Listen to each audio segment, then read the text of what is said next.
You walk through the quiet streets of Burton upon Trent in the early darkness, the air cool and damp with the scent of the River Trent, a scent that carries the faint tang of wet stone and old willow leaves. The town is still asleep, its curtained windows dark, its cobbled lanes empty save for you and the soft scuff of your boots. Ahead, the maltings building rises, its long roof a dark silhouette against a sky that is only just beginning to lighten above the brewery chimneys to the east. There is no color yet, only a gradual thinning of the blackness into a deep charcoal grey, and the stars that were sharp when you left your door have now turned pale and uncertain. You walk without hurry, your hands in your pockets, your breath a faint cloud that quickly vanishes. This walk is the same as yesterday's walk, and the same as tomorrow's will be. It asks nothing of you but to place one foot before the other, and your mind drifts in that quiet space between sleep and the day's first task. The maltings door is a heavy wooden thing, iron-hinged and worn smooth around the latch, and it swings inward with a low, familiar groan that echoes for a moment in the cavernous space beyond. You step inside and close the door behind you, and immediately the smell of the place settles around you like a second coat: wet barley, damp stone dust, a faint sour sweetness from the germinating grain, and underneath it all the cool, earthy breath of the river that seeps up through the foundations. This smell has been part of your life for so long that you rarely notice it consciously, yet it is always there, a background note that means work and quiet and the steady turning of the seasons. The maltings hall stretches before you, a long rectangle of stone floor bordered by thick walls and roofed with high timber beams that disappear into shadow. Tall windows line the upper walls, their many small panes letting in the first grey suggestion of dawn,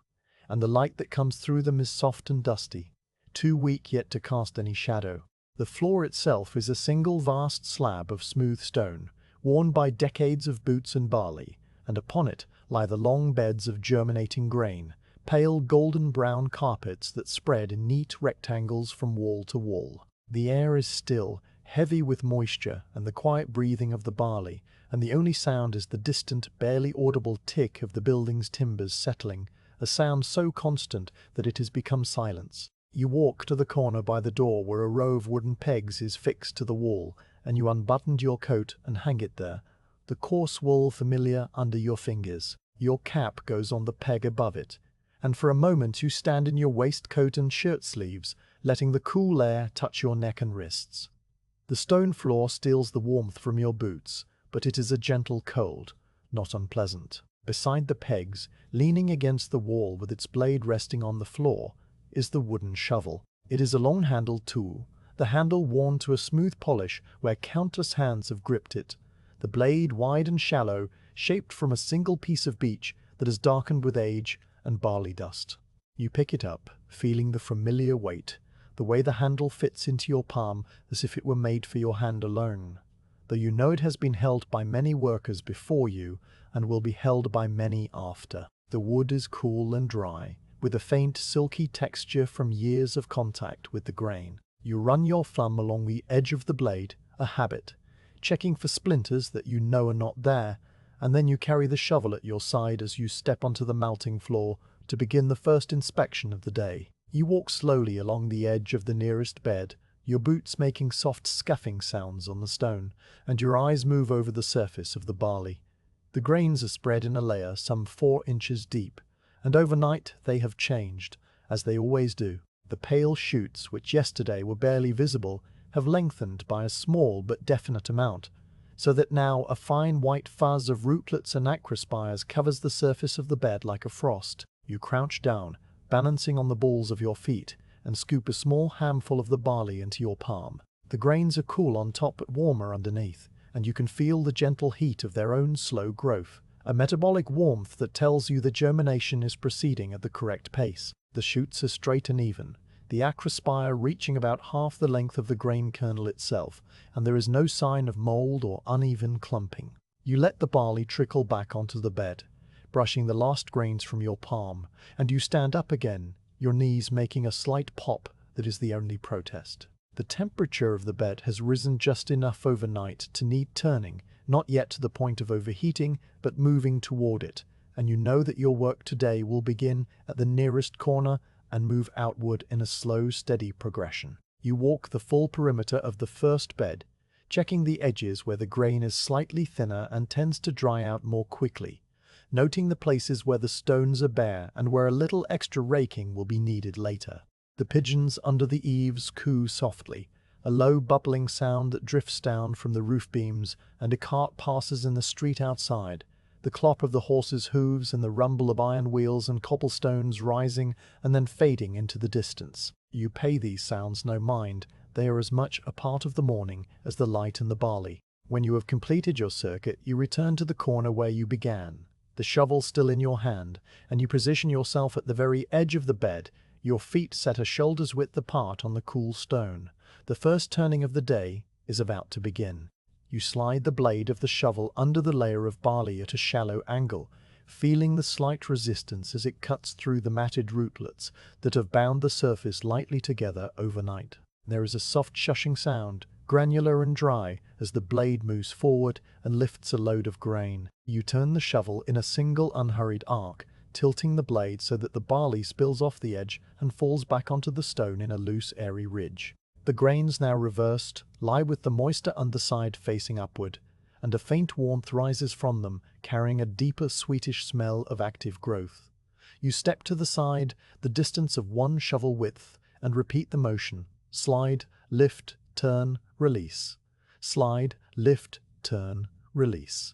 Slide, lift, turn, release. The rhythm establishes itself quickly, as it always does, your body settling into the work as if into a familiar chair. Your arms move, your shoulders roll, your hips shift slightly with each step, and your mind, freed from the need to decide or plan, drifts into a calm, attentive blankness. There is only the shovel, the barley, the stone floor, and the slow, steady progression along the edge of the bed. The light in the maltings grows slowly as you work, the grey squares of the windows turning from charcoal to pearl and then to a pale silver that picks out the grain of the wood in the roof beams, and the fine dust that hangs motionless in the air. The shadows that were invisible before now appear as soft, blurred shapes under the shovel and your boots, lengthening and shortening as you move. The everyday hiss to slightly odds, the building warms, a barely perceptible current that brings with it the cooler smell of the river and the distant chimneys. You work without stopping,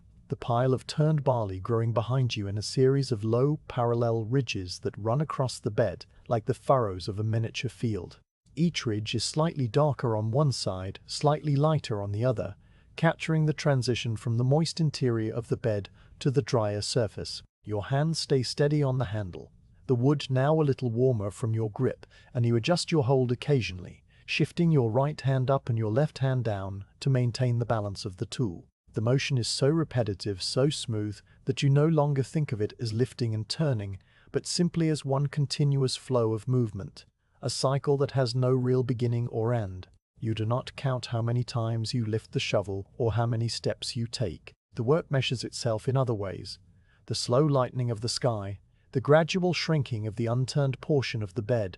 the growing warmth in your muscles, and the slight sheen of moisture on your forehead. The pigeon that was cooing earlier has fallen silent, and now the only sound is the shush of the shovel, the soft patter of falling grain, and your own steady breathing. Sometimes a grain or two bounces off the stone and rolls away, and without breaking your rhythm, you sweep them back into the bed with the side of your boot. This small correction is part of the flow, a note within the larger melody. The barley responds to your work by releasing its stored warmth and taking in the cooler air, and you can sense through the handle of the shovel and the soles of your boots that the bed is becoming more even in temperature, the growth more uniform. This is the purpose of the turning, not to stop the germination but to guide it, to keep every grain at the same stage, to prevent the center from overheating and the edges from stalling. You are the regulator of this slow, silent, living process, and your only tool is this rhythmic motion that you have performed thousands of times before.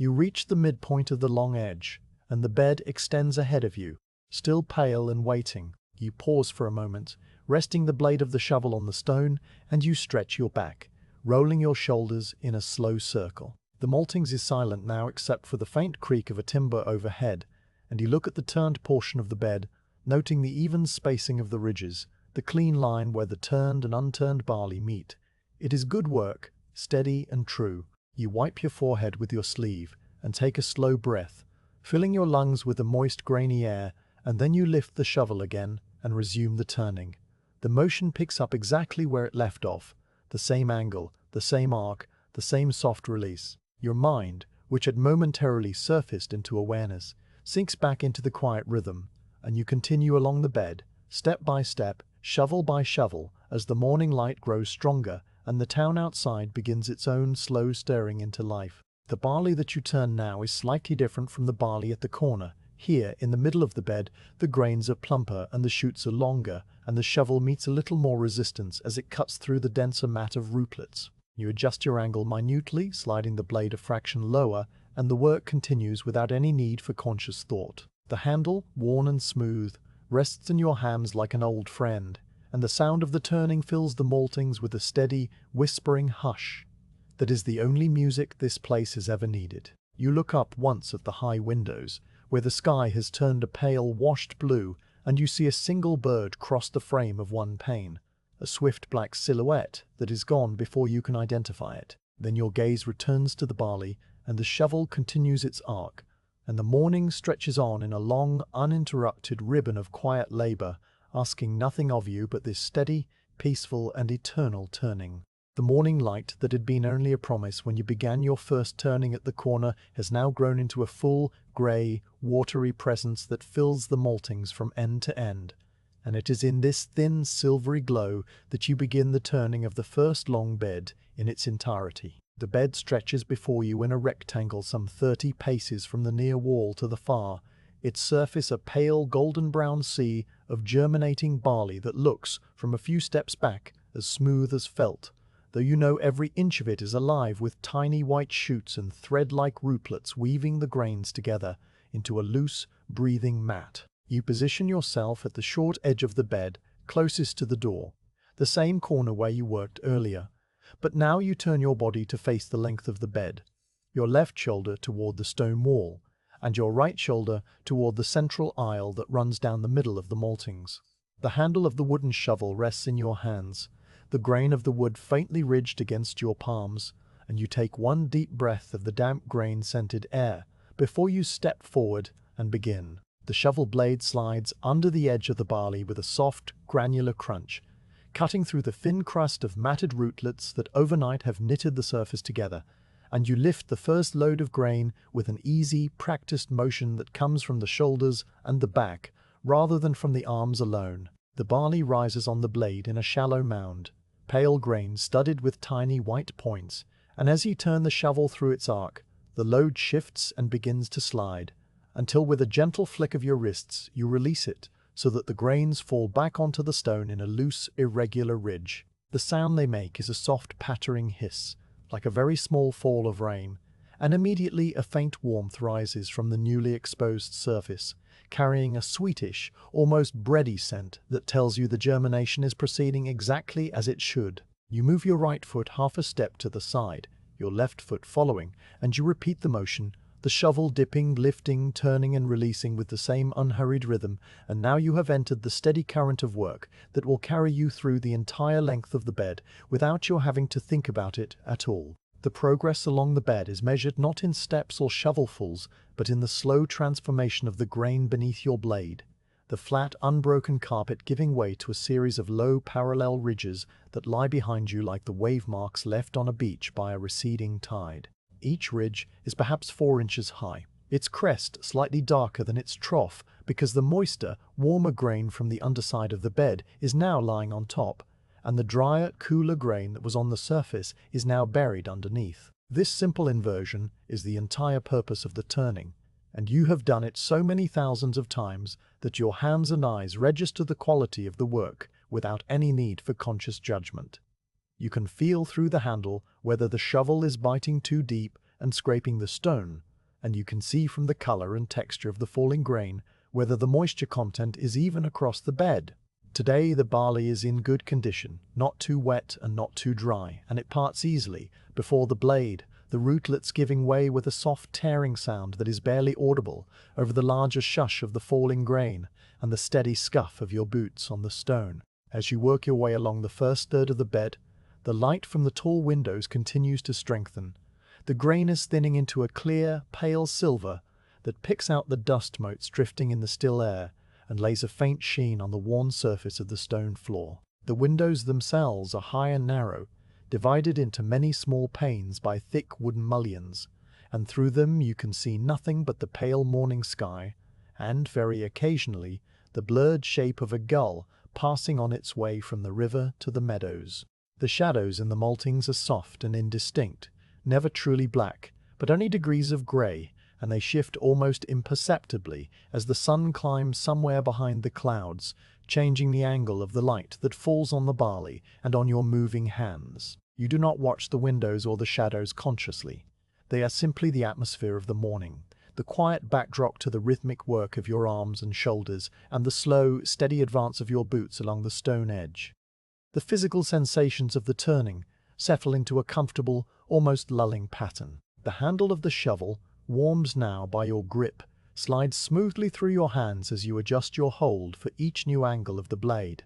Sometimes your right hand is high near the top of the handle and your left hand low, guiding the blade, and sometimes they switch positions as you reach a little farther into the bed or change the height of your lift. The muscles of your back and shoulders work in a gentle, continuous cycle of contraction and release, never straining, and your breathing deepens to match the rhythm, a slow in and out that is perfectly synchronized with the arc of the shovel. Your boots make a soft, regular scuff on the stone as you step sideways, and your feet sometimes brush against the little ridges of turned barley, nudging a few stray grains back into place without breaking your stride. The whole of your body has become an instrument for this one task, and your mind, freed from the need to direct or decide, floats in a calm, attentive emptiness that is neither thought nor sleep, but something restful in between. The middle portion of the bed brings a slight change in the character of the barley, and you register this change not as a thought, but as a subtle adjustment in the way you handle the shovel.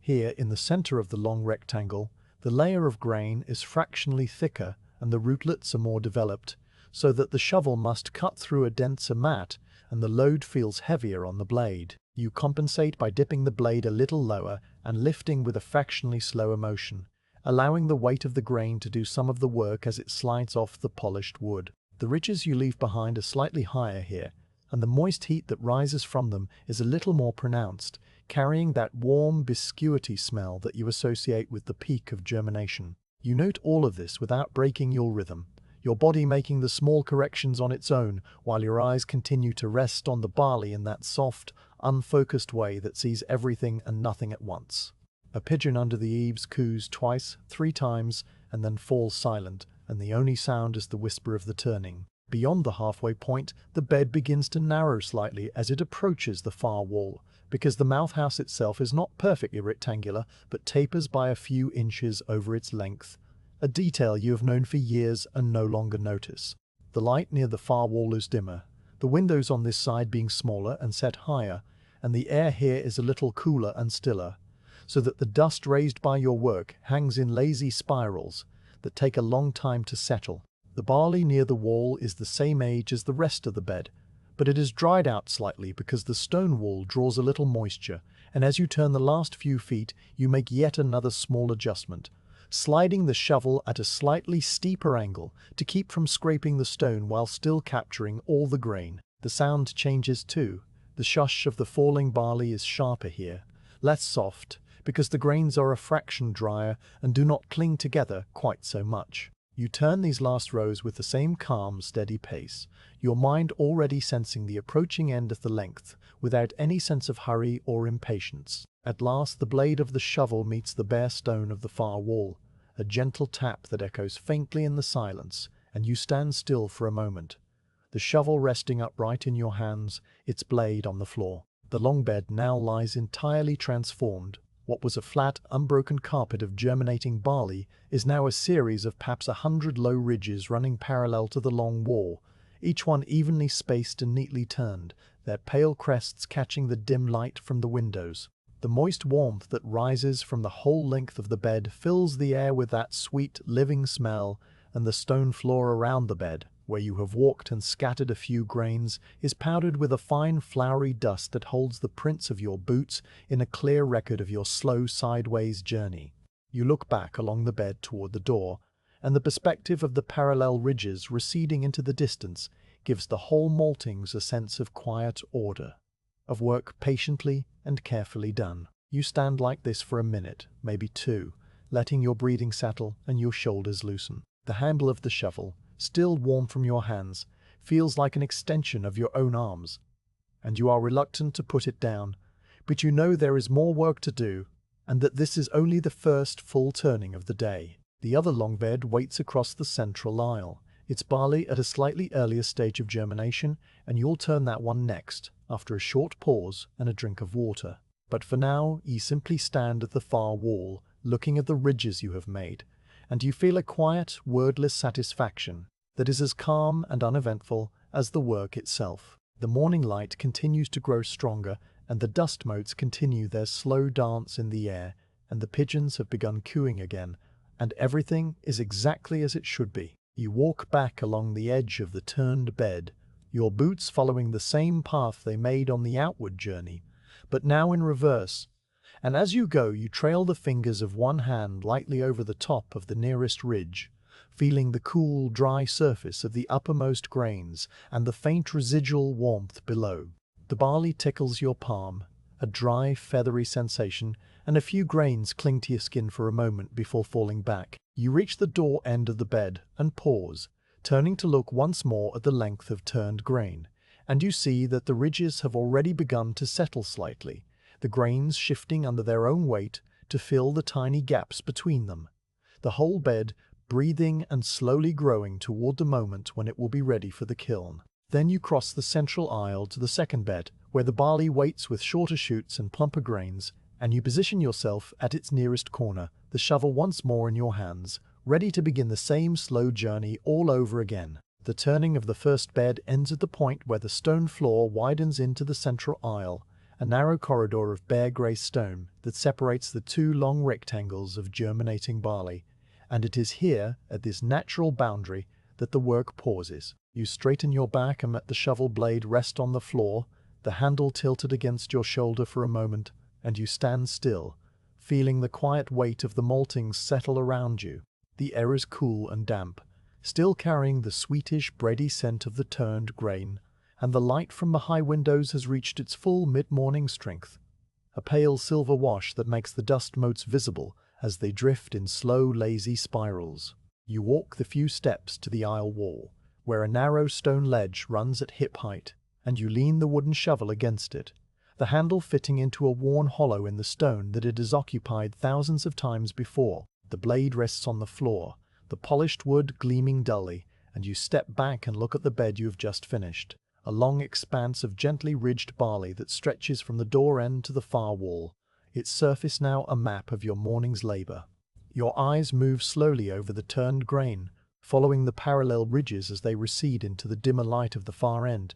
and you notice the details that only a worker's eye would see. The tiny white rootlets, which yesterday were barely visible specks, have grown longer and thicker overnight, so that now each grain wears a delicate fringe of thread-like tendrils that catch the light and give the ridges a faint, frosty shimmer. The acrospires, the pale shoots that will one day become the leaves of the barley plant, have pushed farther out of their husks, reaching about halfway along each kernel, straight and even and without any sign of twisting or discoloration. Where the grains lie close together, the rootlets have begun to intertwine, forming small, loose plumps, no bigger than your thumb, little knots of barley that the shovel separated but did not fully untangle. These plumps will need breaking apart later, a task you will do with your fingers or the edge of the rake, and you note their location along the ridges with a quiet, unhurried attention. You crouch down near the edge of the bed, your knees resting on the cool stone, and you take a small handful of barley from the nearest ridge. The grains feel cool on your palm, the surface layer having already given up its warmth to the air. But when you press your thumb into the little mound, the interior still holds a gentle, living heat that speaks of the slow respiration of millions of kernels. You turn the grains over with one finger, spreading them out so you can see the individual husks, the pale gold color with darker stripes, the neat crease down the back of each kernel where the acrospire emerges. The rootlets, fragile and white, cling to your skin for a moment before you brush them back into the bed, and you see that the starch inside the grains, which at the start of steeping was hard and white like chalk, is now beginning to turn soft and crumbly, a sign that the enzymatic changes are progressing as they should. You let the barley trickle back onto the ridge, and you stand up slowly, your knees making that same familiar pop, and you brush the fine-grained dust from your palms onto your trouser legs. The light in the maltings has a quality at this hour that you have always liked, a clean, diffused brightness that fills the whole long room without glare or shadow. The high windows on the east wall, which face the rising sun, let in the strongest light, and it falls in broad slanting rectangles onto the stone floor and the edges of the barley beds, picking out every grain and every mote of dust. The windows on the west wall, smaller and set higher under the eaves, admit a softer, greyer light that blends with the brighter eastern glow to create a luminous grey-silver atmosphere that makes the maltings feel like a room under water, a calm, quiet, suspended place where time moves at half speed. You stand in this light and do nothing at all for a few moments, simply letting your eyes rest on the turned grain and your mind settle into the slow, steady rhythm of the mid-morning pause. Outside, a brewer's cart rumbles along the cobbled lane that runs past the maltings, the sound of the iron-rimmed wheels, a low, grinding rumble that rises and falls as the cart passes over uneven stones. The horse's hooves make a muffled clopping, not sharp like on hard paving, but dulled by the dirt and chaff that always lie on the lane, and you hear the carter's low voice, a word or two that the thick walls muffle into unintelligibility before the sound fades slowly into the distance. Silence returns deeper than before, and in that silence you become aware of the smaller, closer sounds of the building itself, the faint, intermittent tick of a timber cooling somewhere in the roof, the very soft whisper of air moving through a cracked pane in one of the upper windows, the gentle creak of a floorboard settling under its own weight. These sounds are so constant and so familiar that you rarely notice them consciously, but now, in the hush of the mid-morning, they rise to the surface of your awareness, a quiet music that has accompanied every day of your working life. You walk over to the corner by the door where your coat hangs on its peg, and beside it, on a low wooden shelf, sits a stone jug of water with a clean rag draped over its mouth. The jug is made of a dark grey stoneware, cool to the touch, and it sweats faintly in the cool air, a bloom of moisture condensing on its surface. You lift the rag, which is damp and smells faintly of the river, and you pour a cupful of water into a small tin cup that sits beside the jug. The water is clear and cold, drawn from the deep well behind the maltings that taps into the same underground springs that feed the brewery, and it has a clean, neutral taste with just a faint mineral hint of chalk and iron. You drink slowly, letting the cold liquid spread across your tongue and down your throat, and you feel it settle in your stomach, a small, refreshing weight that is exactly what you need after the long turning. You pour a second cup and drink it too, and then you set the cup down and wipe your mouth with the back of your hand, the cold water still a pleasant sensation in your throat. The stone jug, when you replace the rag and set it back on the shelf, gives a low, resonant clunk as its base meets the wood, a sound that echoes for a fraction of a second and then disappears. You stand by the door for a while, looking out through the small square window set into the thick wall, its glass wavy and greenish with age. The view is of the cobbled lane and the brick wall opposite, and in the lane a few sparrows are hopping between the stones, pecking at invisible specks. The sky above the wall is a pale, washed grey, the clouds so thin and even that the sun behind them shows as a brighter smear of white light, without any defined edge. Nothing moves except the sparrows, and nothing happens except the slow drift of the clouds, and you watch all this without really seeing it, your gaze soft and unfocused, your mind resting in a quiet state of attention that asks nothing and expects nothing. After a time, you turn away from the window and walk back to the central aisle, your boots making the same soft scuff on the stone that they have made all morning, a sound so regular and so ingrained in the fabric of the maltings that it might as well be the building's own heartbeat. You stand at the edge of the second bed, the one you have yet to turn today, and you look at it with the same careful attention you gave to the first bed at the start of the morning. This barley was steeped a day later, and it is at an earlier stage of germination. The shoots are shorter, the rootlets fewer and finer, and the grains themselves are plumper and rounder because they still hold more of the water absorbed during steeping. The surface of the bed is flatter and smoother, the grains lying in a neat, even carpet that has barely begun to knit together, and the color is a shade lighter, more golden and less silvered by rootlets. You know from experience that this bed will be heavier to turn because the wetter grain packs more densely, and you make a mental note to adjust your pace and the angle of the shovel accordingly. But the turning will come later, after the mid-morning pause has run its course. For now, you simply look at the barley, letting your mind absorb its condition, its needs, its quiet invisible progress toward the peak of germination. The maltings is still and silent around you, the only motion the slow settling of the building and the only sound the continuing tick of the timbers, and you feel a deep, peaceful sense of being exactly where you are supposed to be, doing exactly what you are supposed to do at exactly the right pace. The shovel leans against the wall, waiting, and the stone floor stretches away on all sides, clean and bare except for the two long rectangles of growing grain that are your only concern. The mid-morning light, which will soon begin its slow shift toward the afternoon, holds steady for this one suspended moment, and you hold steady with it, a calm, still figure in the vast, quiet hall. The midday meal is a simple affair, eaten not at a table, but sitting on a folded Hessian sack that you have laid across the stone doorstep of the maltings,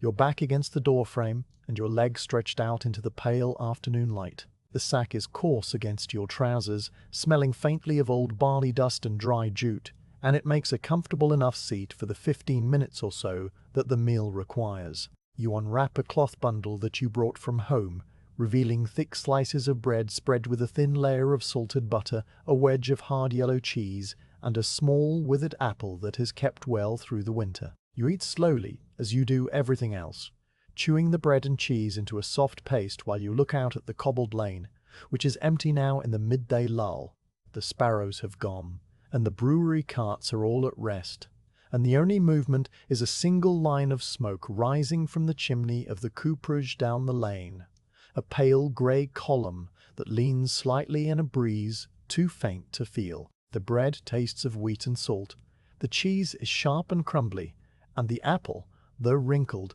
still holds a faint sweetness that lingers on your tongue after you have swallowed the last bite. You fold the cloth and tuck it into your coat pocket, then you sit for a few minutes more, watching the smoke in the empty lane, letting the food settle and the quiet of the midday hour wash over you. The light outside has shifted while you ate, the thin grey-white of the morning giving way to a cooler, more silvery pallor that speaks of early afternoon and the slow, imperceptible descent of the sun from its zenith. The shadows, which at noon had shrunk to almost nothing, are beginning to lengthen again, thin blue-grey shapes that stretch from the cobblestones and the brick wall opposite, and the sky has lost its earlier brightness, settling into a uniform pale silver that promises neither rain nor sun, but only a long, slow, unchanging afternoon. You rise from the sack, folding it and setting it back in its corner by the door, and you stand for a moment in the doorway, feeling the cool air on your face, before you turn back into the maltings. The interior seems dimmer after the outdoor light, and it takes a few blinks for your eyes to adjust. But soon the long hall resolves again into its familiar shapes, the high beams, the dusty windows, and the two beds of barley, one turned and ridged, the other lying flat and waiting. The second bed, the one you have not yet turned today, occupies the eastern side of the malting floor, running parallel to the first bed, but set closer to the wall that backs onto the kiln, and it is here that the afternoon's labour will take place. The barley in this bed was steeped a full day later than the first, and as you approach it you see again the differences you noted earlier. The shoots are shorter, barely breaking through the tips of the husks, and the rootlets are fewer and finer, giving the surface a smoother, more polished look. The grains themselves are plumper, still swollen with the water they absorbed in the steep tank, and they lie more heavily against one another, packed into a denser, thicker layer that will offer more resistance to the shovel. You recall that this bed will need turning from the far wall back toward the center, a mirror of the morning's direction, and so you walk the length of the unturned grain, your boots passing along the narrow stone path between the bed and the eastern wall, until you reach the far end where the light is dimmest and the air coolest. Here at the far wall, you turn to face the length of the bed, the shovel once more in your hands, and you pause for a moment to settle yourself. The handle is still warm from the morning's work, and your palms find their familiar places without thought, one high near the top of the shaft and the other lower, just above the blade. You set your feet to shoulders width apart on the cool stone, and you look along the bed toward the distant door, a long, pale rectangle that seems very far away. The surface of the barley, flat and unbroken, stretches before you like a calm sea, and you know that by the time you reach the other end it will be transformed into a series of low ridges, each one marking a step of your slow, steady retreat. You take one breath, deep and slow, and then you slide the shovel blade under the edge of the grain and begin. The first thing you notice is the weight. The barley in this bed, still heavy with retained water, does not lift as easily as the grain you turned in the morning. It clings to itself and to the stone, and the shovel blade meets a firm, almost doughy resistance that forces you to use a slightly different motion. Instead of the smooth, gliding entry that worked on the drier bed, you must push the blade forward with a little more force, wedging it under the dense mat of wet grain, and when you lift, the load feels heavier, the strain passing from your wrists through your forearms and into your shoulders. The arc of the turn is slower, more deliberate, and you let the weight of the barley do some of the work, tilting the blade gradually so that the grains slide off in a thick, clumping mass rather than the light, airy fall of the morning. The sound is different too, a muffled, thudding shush instead of a crisp hiss, the wetter grains landing with a soft, damp patter that barely echoes. You step to the side and repeat the motion, and already your muscles are registering the increased effort, a faint warmth spreading through your upper back that will, over the next hour, build into a slow, dull ache before it fades into the rhythm of the work. You settle into the turning of the second bed with the same patient acceptance that you bring to all the tasks of the maltings, adjusting your pace to match the heavier grain. Your steps are shorter, the intervals between shovelfuls slightly longer, and you allow your breathing to find a new, slower pattern that matches the more strenuous lift. The shovel handle, polished by use, slides through your hands in a steady, repetitive cycle, and your eyes rest on the barley just ahead of the blade, watching the way the wet grains part and fold, the tiny white shoots glistening with moisture. The light at this end of the maltings is dim, filtered through the smaller western windows, and it gives the barley a cooler, grayer cast than the golden hue of the first bed. Dust does not rise here. The air is too heavy with humidity, and the only motes are the occasional fine droplets of water that have condensed on the stone and now glimmer briefly before vanishing. As you work your way slowly along the bed, moving from the far wall toward the center of the room, your body begins to report the small complaints that come with any sustained physical effort. A faint ache builds in the muscles between your shoulder blades, a dull, spreading warmth that is not unpleasant but simply present, a reminder that the work is heavier than before. Your forearms, too, feel the strain of the repeated lifting, a slight tightness that runs from your wrists to your elbows, and your grip on the handle tightens and loosens in a natural cycle as your hands seek the most comfortable positions. You do not fight these sensations or dwell on them. You simply let them be part of the work, as much a part as the barley and the stone and the silver light. After a time, the ache in your shoulders eases, fading into a steady, rhythmic warmth that spreads down your back and into your arms, and you know that your body has now fully accepted the pace and the load, settling into that state where the work does itself, and you are merely the instrument through which it flows. The progression along the bed is marked by the slow, incremental transformation of the grain behind you. The flat, unbroken surface gives way, shovelful by shovelful, to a series of ridges that run parallel to the long axis of the bed, each one slightly higher and more compact than the ridges of the first bed, because the wetter grain does not spread as much when it falls. The color of the ridges is different too. The uppermost grains, which a moment ago were the cool, dry surface of the bed, now lie buried underneath, while the moister, warmer grains that were hidden below are now exposed to the air, and their darker, almost amber hue contrasts with the paler, silvery cast of the drier surface layer. A thin wisp of steam rises from each freshly turned ridge, visible for only a second or two before it dissipates into the cool air, and the sweet bready smell that accompanies it is stronger here, more pronounced, because the wetter grain releases more of its metabolic heat when disturbed. You breathe this smell in with every slow inhalation, and it fills your senses with a quiet, earthy comfort.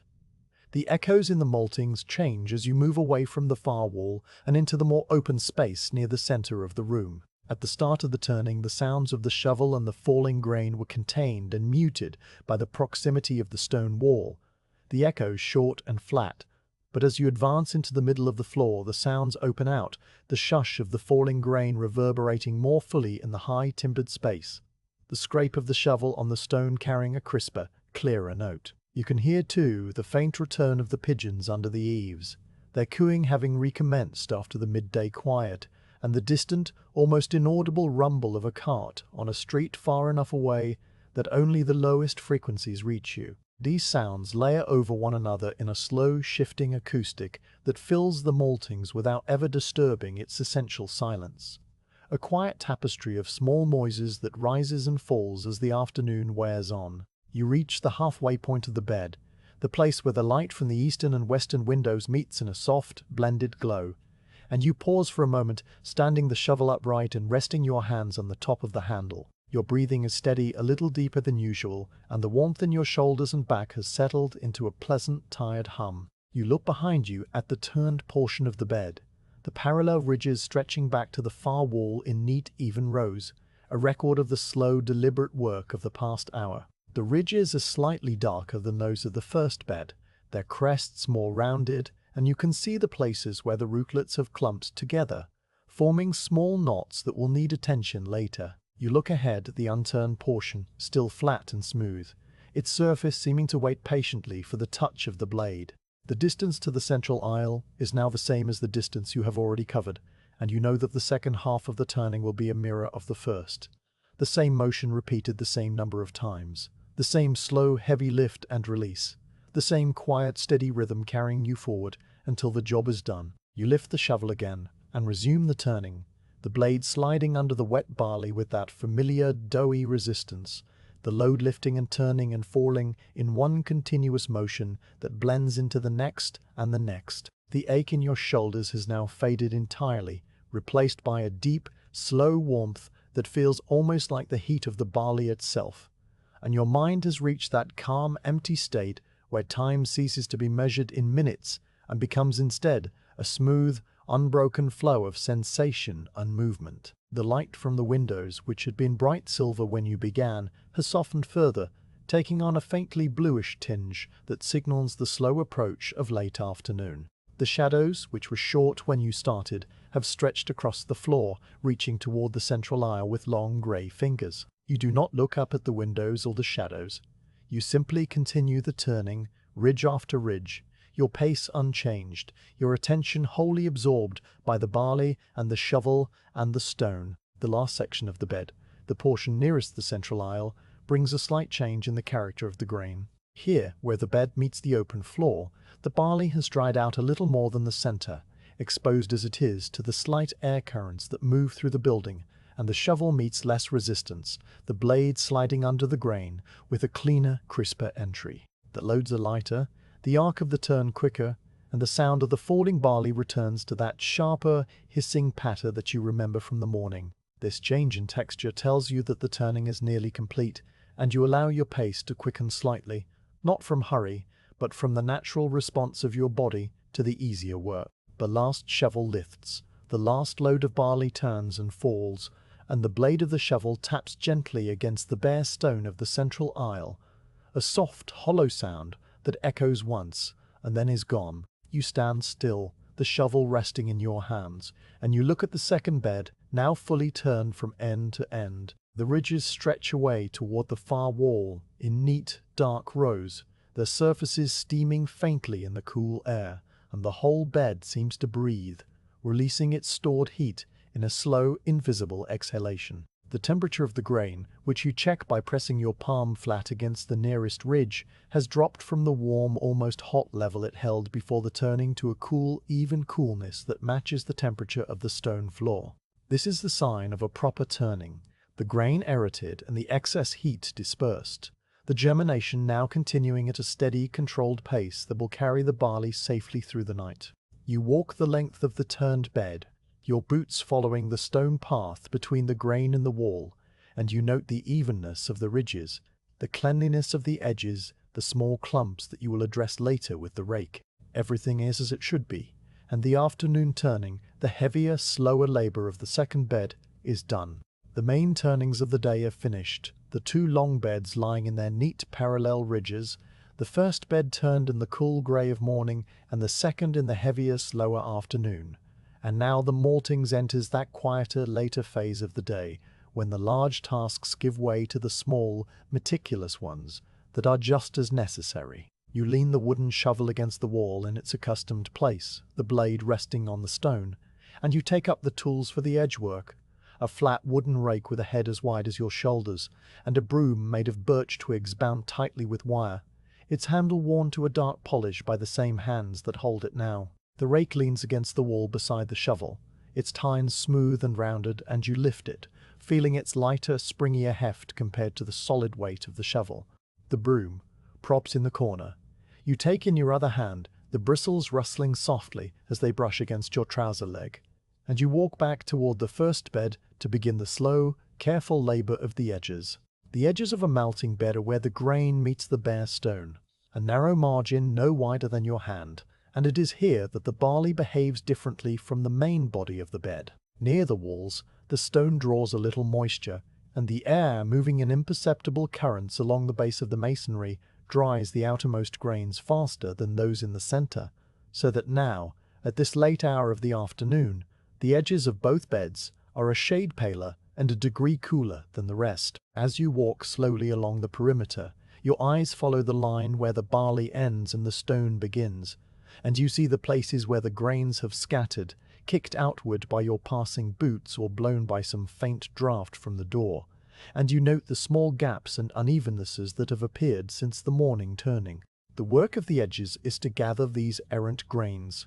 to draw the dry margins inward, and to restore the whole bed to a neat, clean rectangle of even thickness from wall to wall. You begin at the corner near the door, where the short edge of the first bed meets the long wall, and you set the tines of the wooden rake against the stone at a low angle, the handle held loosely in both hands. The rake moves with a soft, dry scratching sound as you pull it gently through the outermost inch of barley, drawing the pale, dry grains away from the wall and into the darker, moister mass of the bed. The tines comb through the shoots and rootlets without breaking them, lifting the grains just enough to loosen them from the stone, and you guide them inward with a series of short, unhurried strokes, each one overlapping the last by half the width of the rake head. The motion is not forceful. It is a gentle coaxing, a persuasion of the grain back toward its proper place, and as you work, you can feel through the handle the slight resistance of the matted rootlets giving way, and then the easier slide as the grains roll over one another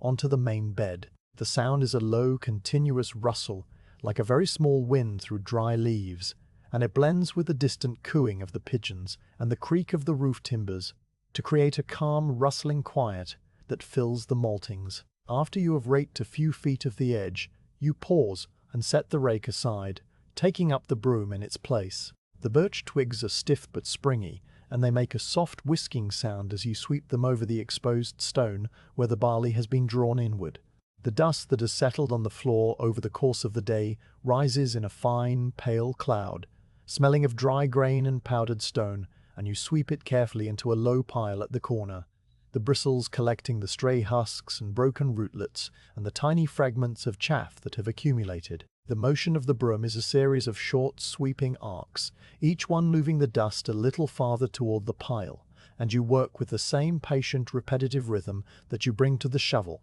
your body swaying gently with each stroke. The stone, where the broom has passed, emerges clean and smooth, its grey surface glinting dully in the fading afternoon light, and the pile of sweepings grows slowly, a low mound of fine, floury dust that will later be gathered and discarded. You work your way around the entire perimeter of the first bed, alternating between the rake and the broom, drawing the dry edges inward and sweeping the stone clean. The light from the high windows has begun to change as the afternoon wears on, the bright silver of midday giving way to a softer, more golden grey that catches the edges of the roof beams and lays long, slanting rectangles across the floor. The shadows, which earlier in the day were short and sharp, have now stretched into long, diffuse shapes that blur at the edges, and the whole malting seems to be growing dimmer by slow, imperceptible degrees, as if the building was settling into a gentle twilight long before the actual sunset.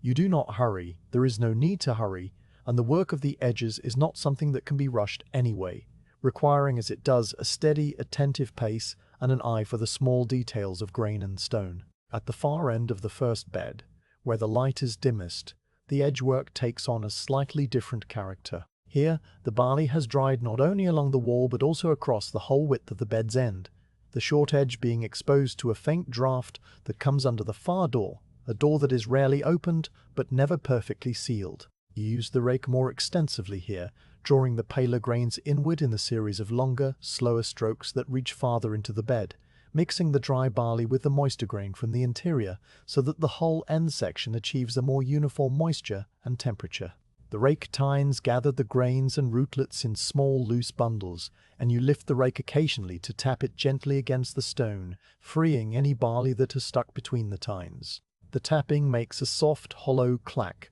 the wooden head striking the stone with a muted report that echoes once, and then fades, and the freed grains scatter back onto the bed, joining their neighbors in the flat, even mass you are slowly creating. When the first bed is entirely dressed, its edges neat and straight, its stone margins swept clean, you stand for a moment and survey the work. The bed now looks like a carefully made thing, its boundaries crisp and defined, the barley lying in a uniform rectangle that speaks of attention and care. The ridges from the morning turning have settled slightly, their sharp crests rounding off, and the grains you've drawn inward from the edges have blended almost seamlessly with the rest, their paler color the only sign of their origin. A few stray husks still cling to the surface, caught in the tiny rootlets, and you brush them off with a light pass of your hand, the dry, papery fragments fluttering down onto the stone where the broom will gather them later. Then you turn to the second bed, the heavier, wetter one you turned in the afternoon, and you begin the same slow circuit of its perimeter. The second bed, being moister, has dried less at the edges, but it has its own small issues to address. Along the wall that backs onto the kiln, a very faint warmth seeps through the stone, just enough to have caused a slight acceleration of growth in the nearest grain, and you can see the shoots here are a fraction longer and the rootlets a little thicker, a narrow band of greener, more vigorous barley that runs the length of the bed. You rake this band gently, mixing it with the grain from the next few inches inward, spreading the extra warmth and growth over a wider area so that the whole bed remains uniform. The rake moves through the moister grain with a softer, more muffled sound, the tines sliding through the dense mat of rootlets with a sensation like combing through wet wool, and you adjust the angle of the rake head slightly to keep from pulling up whole clumps of barley. The work is slower on this bed, more deliberate, but the rhythm is the same. Rake, lift, tap, sweep, repeat. The broom on the stone beside the second bed picks up a slightly different kind of dust. Here, near the kiln wall, the air is a little drier, and the sweepings include not only the usual floury grain dust, but also a fine dark grit that has sifted down from the kiln floor above, a residue of the coke that fires the drying room. This grit is heavier than the grain dust and does not rise in a cloud. Instead, it scrapes softly under the broom bristles, a low sandy sound that mingles with the whisk of the twigs. You sweep it carefully into a separate pile, knowing that it cannot be returned to the barley, and you make a mental note to check the kiln floor for any small cracks or gaps that might be letting the grit through. This note is not a worry or a concern, merely a quiet observation that will be attended to in its own time, and you file it away in the back of your mind while your hands continue the steady work of the broom. The circling of the room takes you past the central aisle and along the edge of the first bed again, and you notice that your earlier sweepings have settled, the fine dust having found its level on the stone. You take the broom and a small tin dustpan from the shelf by the door, and you go around the room gathering the piles of sweepings one by one, tipping them into a wooden bucket that stands in the corner for this purpose. The dust falls into the bucket with a soft, deadened patter, and each pile you collect leaves behind a clean patch of stone that looks lighter and smoother than the rest. The bucket, when you are finished, is perhaps a quarter full, a mixture of barley dust, chaff, broken rootlets, and a little of the dark kiln grit, and you carry it to the door and set it outside on the cobbles, where it will be emptied onto the compost heap in the yard later. The cool air that comes through the open door for those few seconds is a welcome freshness, a clean outdoor scent of damp earth and river water, and you pause in the doorway for a moment, looking out at the lane, which is now growing dim under the late afternoon sky. Returning to the maltings, you close the door gently and go back to the beds for one last inspection of the edges. You walk the full length of both rectangles, your eyes following the neat lines where the barley meets the stone, and you use the side of your boot to push any stray grains back into place, a final tidying that takes only a minute or two. The boot edge, firm but gentle, nudges the grains without crushing them, and they roll obediently back onto the bed, joining the orderly mass. The stone margins are now completely clean, a pale grey border that frames the golden brown barley like a picture, and the whole floor has a sense of quiet completion, of a day's work brought to its proper close. The rake and broom, you lean back in their corner, the tines and bristles pointing upward, and you brush the dust from your hands onto your trousers before standing still in the centre of the aisle, the maltings silent and dim around you. The daylight outside continues to fade, the windows now showing a pale greenish-grey sky that is deepening toward dusk.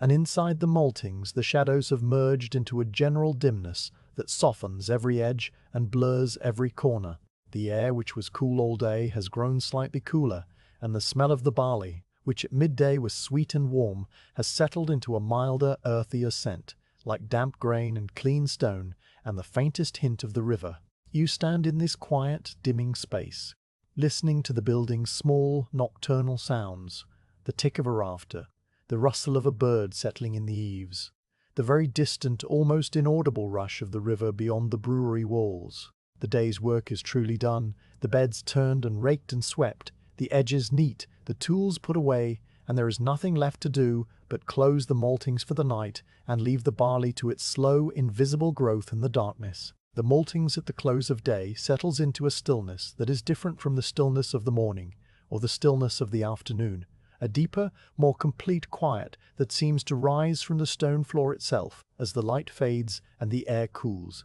You have finished the edge work. The rake and broom return to their corner, the sweepings gathered and set outside, and now you stand in the central aisle with the shovel in your hand, though the turning is long done, and there is no more grain to move. The tool feels lighter now, its weight a familiar comfort rather than a working necessity, and you carry it with you as you make one final slow circuit of the two beds, your boots scuffing softly on the clean-swept stone,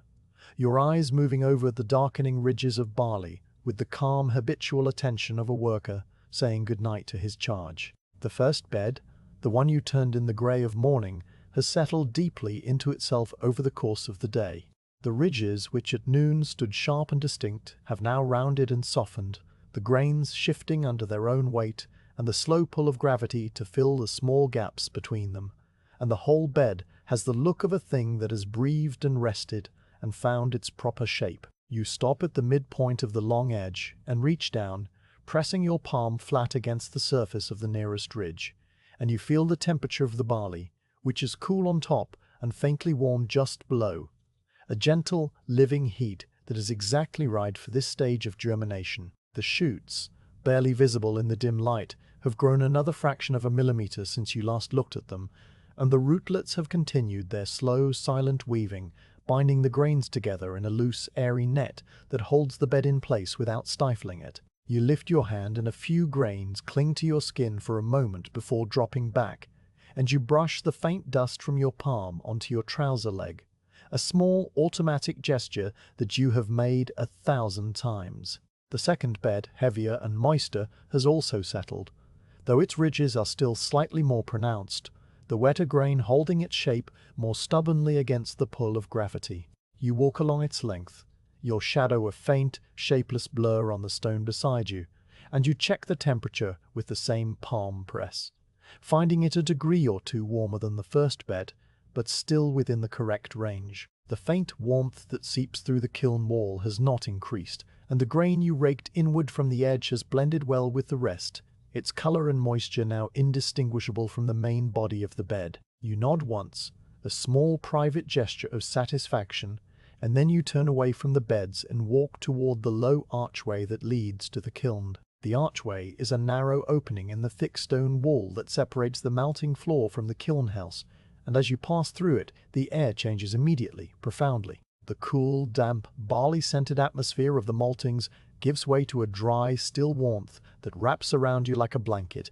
carrying with it a smell that is entirely different from the sweet, bready scent of the germinating grain. This is the smell of the kiln: hot coke, toasted barley, a faint sharpness of sulfur from the burning fuel, and underneath it, all the dry, clean scent of warm stone and old timber. The kiln room is smaller than the maltings, its ceiling lower and its windows fewer, and the light in here comes not from the sky, but from the soft orange glow of the furnace that burns steadily beneath the perforated drying floor above. You stand just inside the archway, letting your eyes adjust to the dimmer, warmer light, and you feel the heat on your face and hands, a dry, gentle heat that is a welcome contrast to the cool moisture of the malting floor. The kilnman is there, as he always is at this hour, a quiet figure in a canvas apron who stands by the furnace door with a long iron poker resting in his hand. He is an older man, his face lined and darkened by years of working in the warm glow, and he nods a greeting as you approach,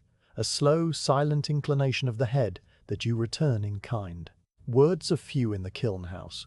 The work here is a solitary, attentive labor that does not require speech, and the two of you have exchanged perhaps 1,000 words in all the years you have worked beside each other. He tells you the temperature in a low, unhurried voice, reciting the numbers from the brass-faced gauge on the wall: 120 degrees on the drying floor, the coke bed burning steady and clean, the draft drawing well through the flue. You listen and nod, filing the information away without comment, and then you stand together in the warm silence for a few minutes, watching the soft orange glow pulse gently behind the grate of the furnace door. The kiln drying floor, which you can see through a low observation hatch in the wall above, is covered with a layer of finished malt, the grains spread evenly over the perforated iron plates that allow the hot air to rise through them. This malt, which was green and living only a day ago, is now brown and dry and crisp, its germination halted by the heat, its starches fixed and ready for the brewer's mash tun.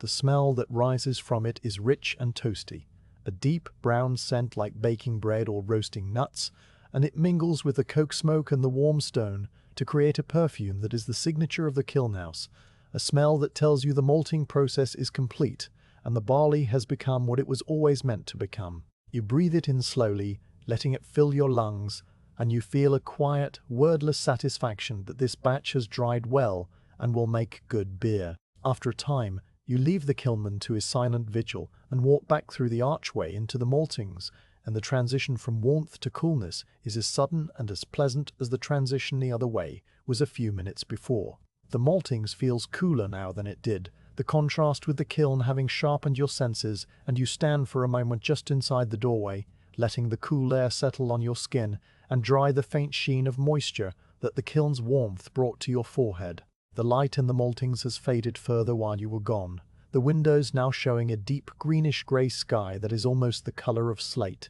and the shadows that earlier were soft and diffuse have merged into a general dimness that makes the far corners of the room disappear into darkness. The barley beds, pale rectangles in the gloom, seem almost to glow with their own faint, internal light, a trick of the eye that you have noticed many times before and no longer find remarkable. You walk one last slow circuit of the beds, your boots following the same path they have followed all day, the same stone margins and the same narrow aisles, and you trail your hand lightly over the surface of the barley as you go, feeling the cool, dry grains slip beneath your palm like 1,000 tiny beads. The bed near the door still holds a little of the afternoon's warmth, a residual heat that will dissipate slowly over the night, and the bed near the kiln wall is fractionally warmer still, though not enough to cause any concern. You check the edges with a final, cursory glance, noting that the lines are still straight and the stone is still clean, and you pause at the far end of the second bed, where the dim light makes the ridges look like low, dark waves frozen on a grey sea. Everything is as it should be. Everything is in order, and the barley will continue its slow, invisible growth through the night, fueled by its own internal warmth and the moisture held within each grain, needing nothing from you until the morning. You return to the door end of the maltings and go through the closing routine that you have performed every evening for as long as you have worked here. The wooden shovel you wipe down with a damp rag kept on the shelf, removing the fine dust and the few stray rootlets that cling to the blade and handle, and you rub a small amount of linseed oil into the wood, where the grain has begun to feel dry, working it in with slow circular motions of your palm until the handle glows with a soft, dull sheen. The shovel goes back into its corner, the blade resting on the stone and the handle leaning against the wall at the angle that will keep it straight and true. The rake and broom you have already put away, and the water jug you check, finding it still half full and the rag still damp, and you make a note to refill it in the morning from the well. The bucket of sweepings you have already set outside, and the Hessian sack you used for your midday meal, you shake out and fold and place on the shelf, ready for tomorrow. Your coat hangs on its peg, and you take it down and put it on, the coarse wool settling over your shoulders with a familiar, heavy comfort. The cap goes on your head, pulled low over your brow, and you stand for a moment by the door, looking back into the long, dim hall that has held your attention and your labor for the whole of the day. The maltings at this hour is a place of deep, primordial quiet, a quiet that seems to have weight and substance pressing gently on your ears and your skin. The barley beds breathe their slow, sweet breath. The timbers tick and settle. The pigeons under the eaves are silent now, asleep with their heads tucked under their wings, and the stone floor gives back the faint warmth it has absorbed over the course of the day, a gentle heat that rises through the soles of your boots. You stand in this quiet for a minute, 2 minutes, not thinking or planning or worrying, simply being, a calm, dark figure in a calm, dark room.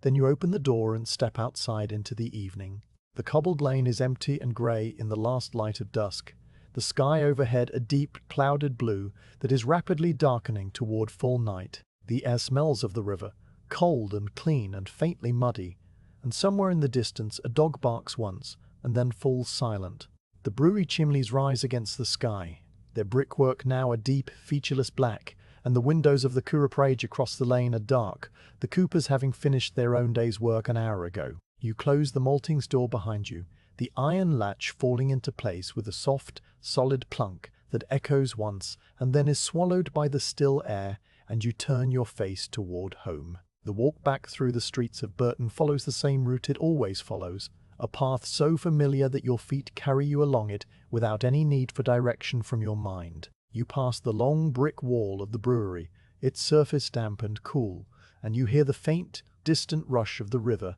as it flows under the mill bridge, a sound that is always there, day and night, a constant low note beneath the town's other sounds. The streets are quiet, the lamps not yet lit, and the houses you pass have their curtains drawn against the evening chill, a few showing the soft yellow glow of candlelight from within. You walk slowly, your hands in your pockets, your breath a faint cloud in the cool air, and you feel a deep, pleasant tiredness in your limbs, the kind of tiredness that comes from a full day of steady, meaningful work. Your mind, which has been quiet and empty for most of the day, stirs briefly with thoughts of home, of a warm meal and a chair by the fire, and the soft, clean sheets of a bed that will receive you in a few hours, and then it settles again, content to wait. The sky, when you look up at it at a turning of the street, has lost the last of its colour, fading from deep blue to a uniform, velvet black in which no stars are visible behind the blanket of cloud.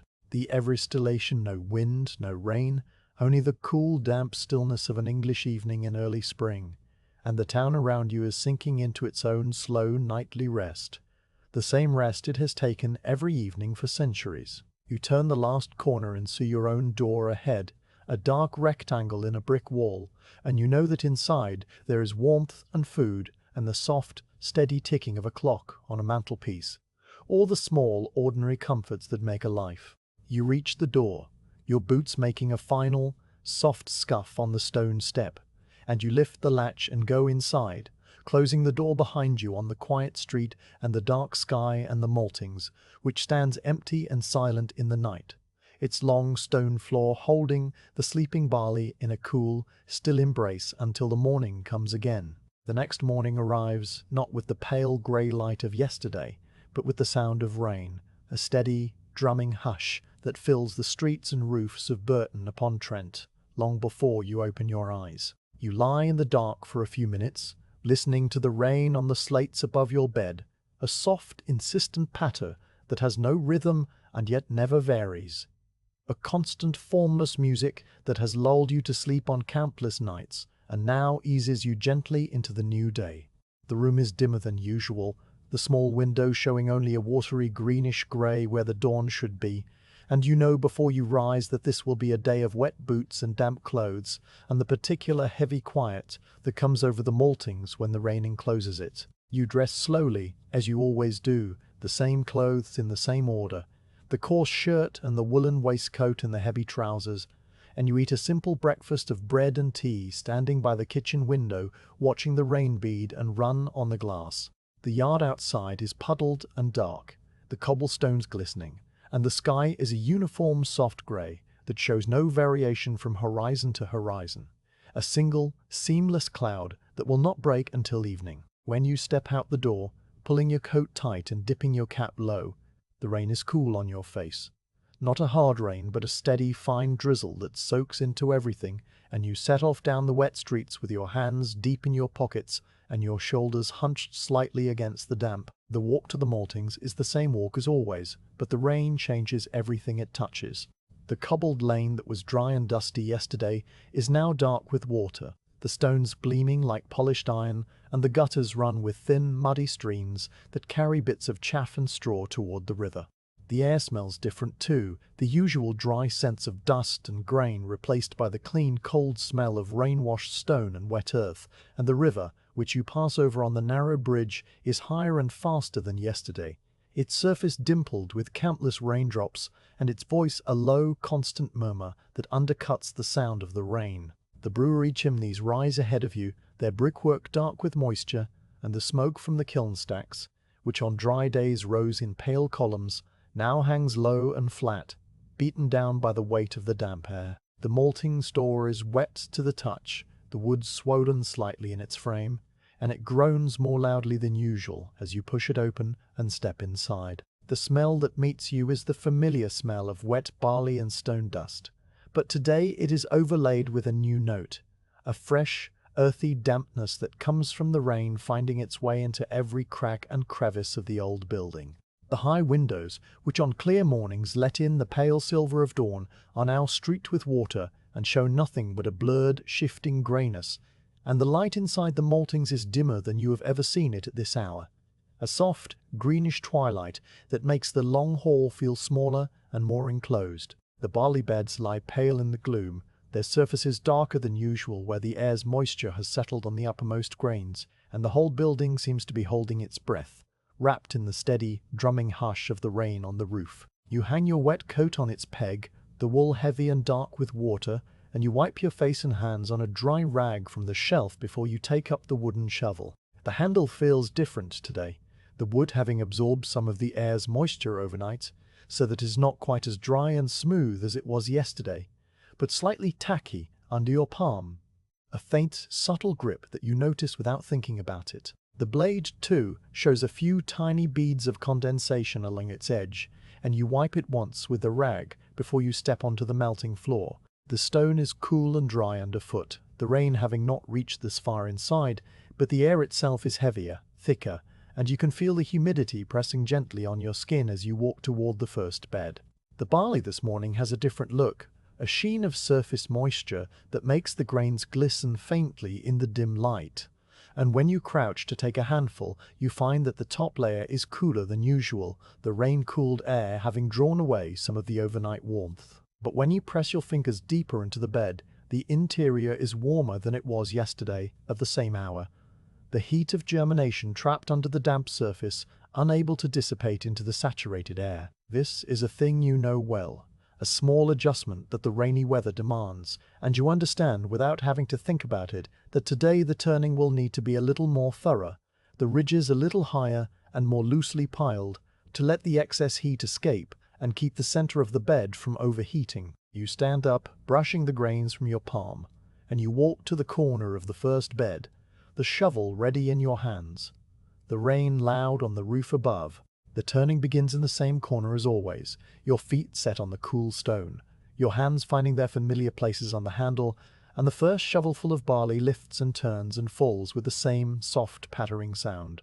a sound that today blends with the rain, so that you can hardly tell where one ends and the other begins. The work is the same work, the same slide of the blade under the grain, the same arc of the turn. the same slow step to the side, but the rain adds a new dimension to everything. A cocoon of sound that wraps around you and makes the maltings feel like a room at the bottom of the sea. The drumming on the roof is constant, a low, rolling note that never stops, and the water drips from the gutters outside with a series of soft, irregular plinks, and sometimes a gust of wind sends a spatter of drops against the high windows. A brief, sharper rattle that quickly fades back into the steady hush. You work your way along the first bed with the same steady, unhurried pace as yesterday, but you notice that you are lifting the shovel a little higher and letting the grain fall a little more loosely, creating ridges that are slightly taller and airier than before. The wetter surface of the barley clings together more, coming up in thicker, heavier loads that require a fraction more effort to turn, and the sound of the falling grain is duller, a muffled, damp patter that does not echo as much as the crisp hiss of yesterday. The moisture in the air makes the dust settle quickly, so that there is no fine cloud hanging over the bed, only the clean, wet smell of the rain and the sweet, bready warmth that rises from the freshly turned grain. Your shirt, already damp from the walk, grows damper still with the exertion, clinging to your back in a way that is not uncomfortable but simply present, and you work on through the dim, greenish light, your mind as quiet as the rain swathe building around you. The second bed, when you come to it after the mid-morning pause, presents the same slight challenge. The grain wetter and the internal temperature a degree or two warmer, and you turn it with the same slightly higher, looser motion, watching the steam rise from the ridges in thin, pale wisps that vanish almost instantly into the humid air. The afternoon wears on in this way, the rain never stopping, never changing its steady drumming rhythm, and the maltings remains in its green-grey twilight even as the hours pass, the light through the windows never brightening beyond a dull, watery glow. You pause at times to drink from the stone jug, the water cool and clean, and you stand by the door looking out at the streaming lane, where the rain falls straight and fine and the puddles widen slowly over the cobblestones, and then you return to the beds and continue the turning, the shovel moving in its familiar arc, the grain lifting and falling, while the rain drums on and above. By the time the afternoon turning is done and the edges are raked and swept, the maltings has grown even dimmer, the early dusk of a rain-heavy sky pressing against the windows and making the far corners of the room disappear into a soft, grey murk. The sound of the rain has become so constant that you no longer hear it actively. It has become a silence of its own, a background hum that is simply part of the world. You put the tools away, the shovel wiped and oiled, the rake and broom in their corner, and you walk through the archway to the kiln house, where the dry heat wraps around you like a blanket, and the kilnman nods his usual nod in the orange glow. The warmth is a comfort after the long, damp day, and you stand there for a few minutes longer than usual, letting the heat seep into your skin and dry the moisture from your clothes before you finally collect your wet coat from its peg and step back out into the rain for the walk home. The streets are dark and empty, the gutters running full, and the river in the distance is a low, continuous roar, and you walk slowly through the rain, which is now a fine, soft drizzle. The same rain that has been falling since before dawn, and you know that tomorrow you will wake to the same sound and the same work. And that is exactly as it should be. The rain that fell all through yesterday and into the night has finally begun to ease as the new morning breaks, that the sky is still a uniform soft grey, and the gutters still drip with a slow, irregular rhythm that will continue for hours yet. You walk to the maltings through streets that are dark with moisture, the cobblestones gleaming under a thin film of water, and the air is washed clean, smelling of wet stone and damp earth and the cold, fresh breath of the river. The maltings door is still swollen in its frame, and requires a firmer push than usual.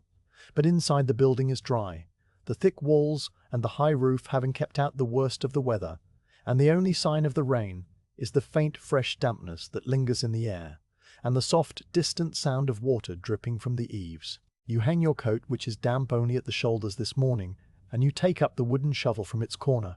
your palm closing around the handle with the same familiar grip that begins every day. But as your hand settles into its accustomed place, your thumb finds something it did not expect. A thin, dark line that runs along the grain of the wood near the top of the handle. A line that feels slightly rough against the pad of your thumb. You turn the shovel in your hands, holding it up to the grey light from the windows, and you see it. A tiny split, no longer than your little finger running along one of the natural ridges in the beechwood. It is not deep, not yet, and the handle is still strong and true, but you know that a split like this, if left unattended, will widen over time, opening slowly with every lift and turn until the wood gives way entirely. This is a thing that happens to wooden tools, a natural consequence of years of use and the constant cycle of damp and dry, and you have mended such splits before, so you feel no concern, only a quiet, practical resolve to address it before the day's work begins. You finish the first bed before you attend to the shovel, turning the barley with the same steady rhythm as always, though you are aware of the split under your thumb with every lift, a faint, tactile reminder that the tool needs care. The turning takes its usual hour, the grain lifting and falling in soft, damp patters, the rain-washed light from the windows growing slowly brighter as the clouds thin overhead. And when the bed is fully ridged and the edges are still tidy from yesterday's raking, you carry the shovel across the malting floor to the small tool bench that stands in the corner near the door. The tool bench is a simple, sturdy thing, a thick plank of oak set across two low trestles, its surface scarred and stained by years of small repairs. Above it, on a narrow shelf fixed to the wall, are the things you will need. A ball of tarred twine, dark brown and slightly sticky to the touch, a small stone pot of linseed oil with a cork stopper, a few clean rags folded in a pile, and a short, blunt knife with a worn bone handle. You set the shovel down across the bench, the handle resting on the oak plank and the blade extending beyond the edge, and you pull up the low stool that lives under the bench and sit down, your knees on either side of the trestle, your back settling into a comfortable, forward-leaning posture that is different from the upright stance of the turning. The first thing you do is examine the split more closely, running your thumb along its length and feeling the slight roughness where the wood fibers have separated. The split follows the natural grain of the beech, a line that curves gently along the handle's length, and it begins and ends within the span of your hand, so it is small enough to be managed with a simple binding. You take the clean rag and wipe the handle carefully, removing the fine dust and the faint residue of barley that has accumulated around the split, and you blow gently along the crack to clear any particles that might have worked their way inside. Your breath a soft, brief whisper that disturbs the dust motes hanging in the air. The wood, cleaned and dried, shows the split more clearly now, a dark, narrow line that catches the light, and you nod to yourself and reach for the ball of tarred twine.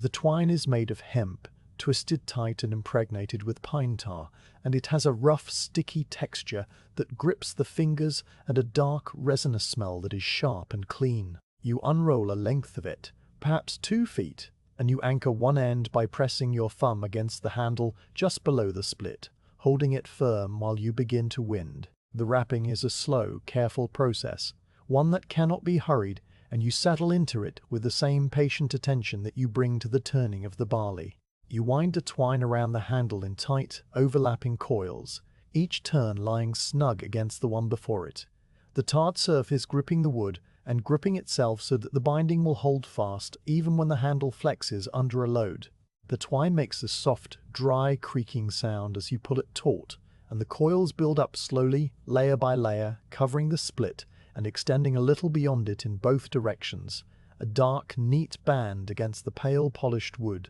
Your hands move in a steady, repetitive rhythm, one hand turning the handle slowly while the other guides the twine, and the work is absorbing in its smallness, its precision. You pause occasionally to check the tightness of the coils, pressing your thumb against the binding to feel that it is firm and even, and you trim the end of the twine with a blunt knife, tucking the cut end under the last coil so that it will not unravel. The binding, when it is finished, is perhaps 3 inches long, a dark, neat collar around the handle that covers the split completely and reinforces the wood against further stress. You run your palm over it, feeling the slightly rough, tacky texture of the tarred twine, and you are satisfied that the handle is now as strong as it was before and will serve for many more months before the split might need attention again. But the repair is not quite finished, for the wood of the handle has been dried by the air and the work, and it will benefit from a little oil to keep it supple and prevent new splits from forming. You set the twine aside and take the small stone pot from the shelf,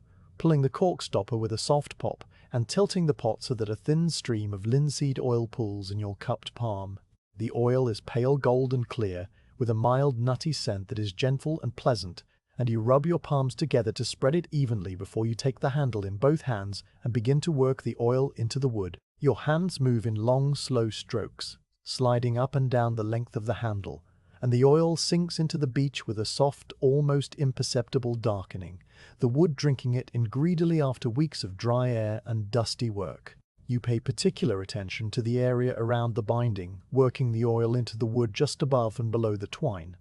And you also oil the blade end of the handle, where the wood meets the iron socket,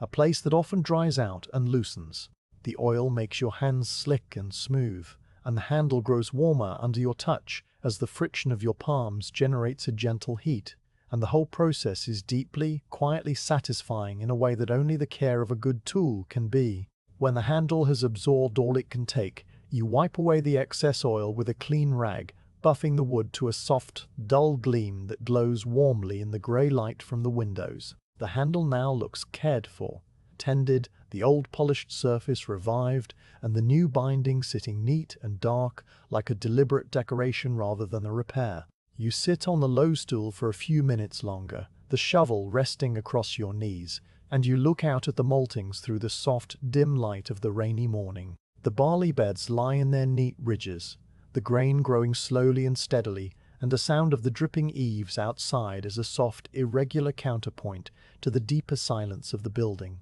The repair has taken perhaps half an hour, a small interlude in the working day, and yet it has its own quiet importance, its own place in the rhythm of the maltings. Tools must be cared for, just as barley must be turned and floors must be swept, and the time spent on such care is never wasted. You feel a calm, wordless satisfaction in the weight of the shovel on your knees, in the smooth, oiled feel of the handle under your hands, and in the knowledge that the tool is ready for whatever work the day may bring. At last you stand up from the stool, pushing it back under the bench, and you carry the shovel back across the maltings to its place by the wall. The handle feels different now, the oiled wood smooth and slightly warm, the new binding a faint, pleasant texture under your palm, and you grip it once or twice, testing the feel, finding it good. Split is gone, or rather it is still there under the twine, but it will go no further, held fast by the tight, tarred coils, and the handle is once again a single, strong, unbroken thing,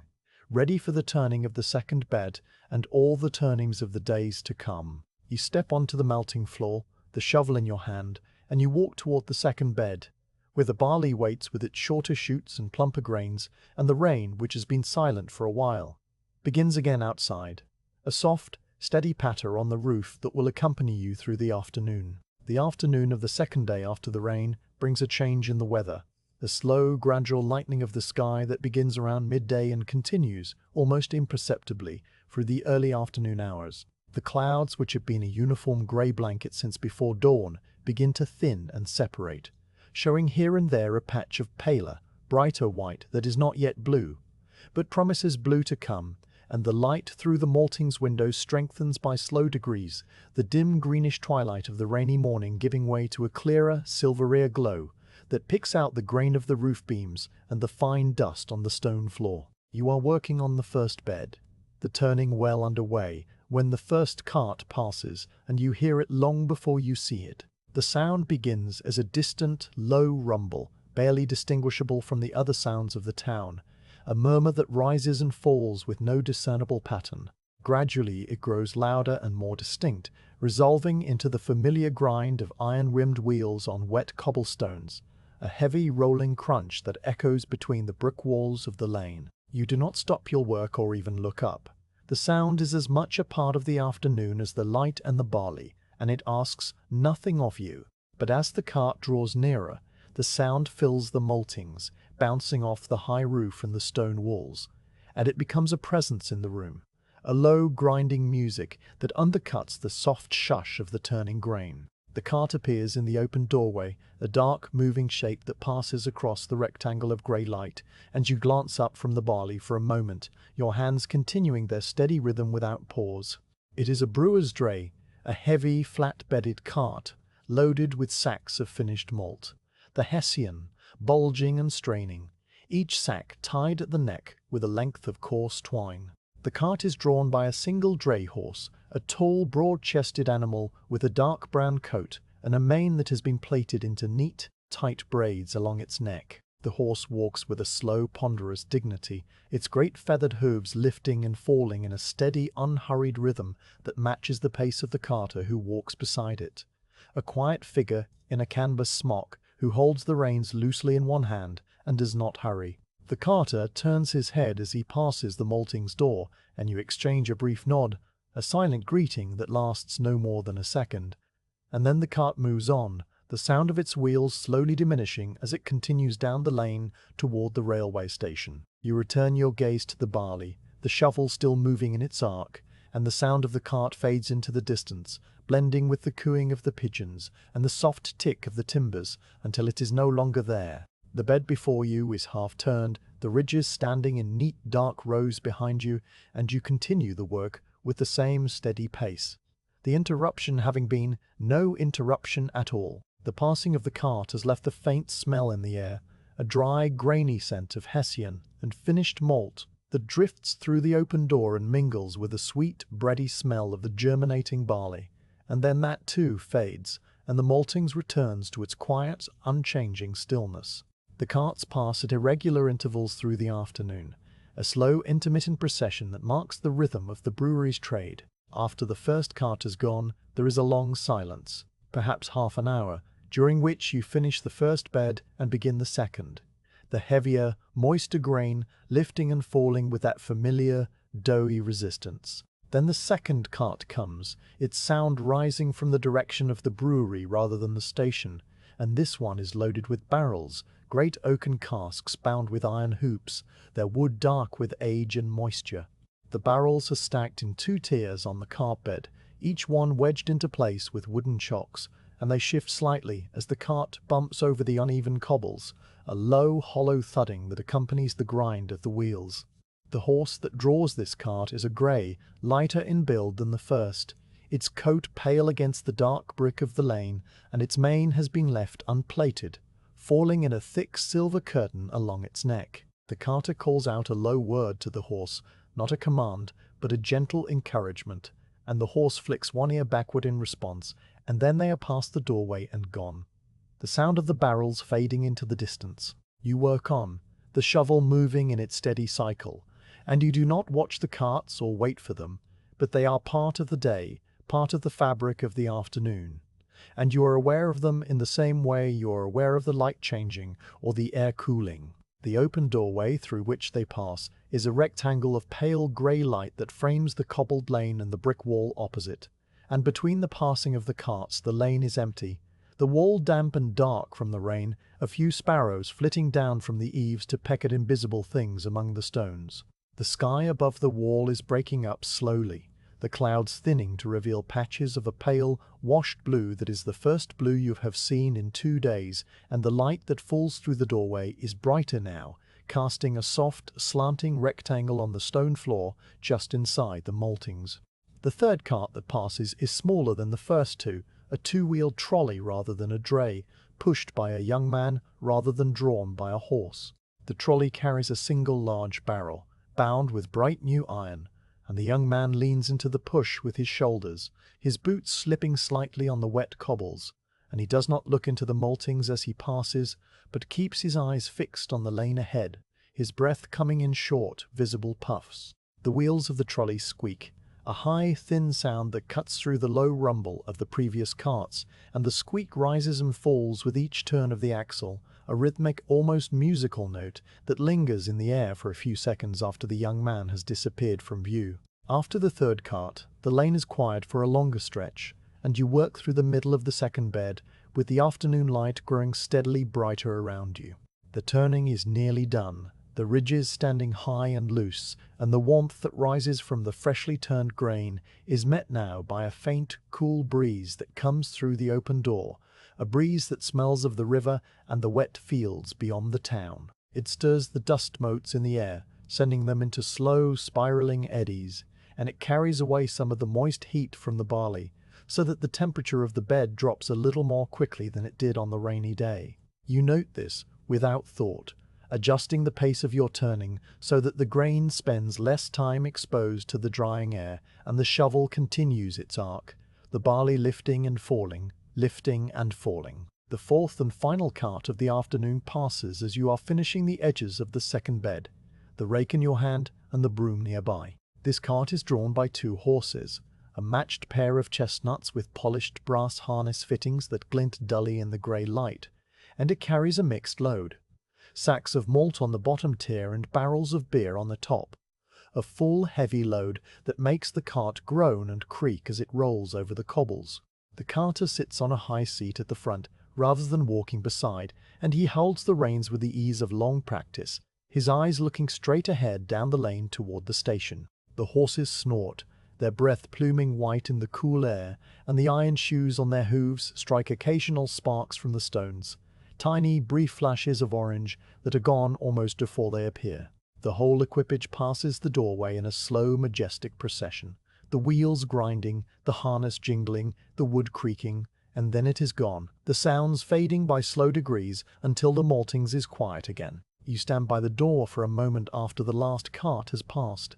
the rake resting in your hand, and you look out at the empty lane. The cobbles are dark and damp, scattered with a few fresh clods of mud that the cart wheels have brought up from some unpaved yard, and the sparrows, which had scattered at the cart's approach, are returning one by one to their pecking among the stones. The sky above the lane is now a patchwork of grey and pale blue, the clouds breaking apart and moving slowly eastward, and a single shaft of weak watery sunlight breaks through a gap and falls on the brick wall opposite, illuminating the wet bricks so that they glow a warm reddish-brown for a few moments. Then the gap closes, the sunlight fades, and the lane is once again in shadow, quiet and empty and still. You turn from the doorway and go back to the edges of the second bed, finishing the raking and sweeping with the same careful, unhurried attention that you bring to every task. The carts have come and gone, and their passing has been a quiet, intermittent accompaniment to the afternoon,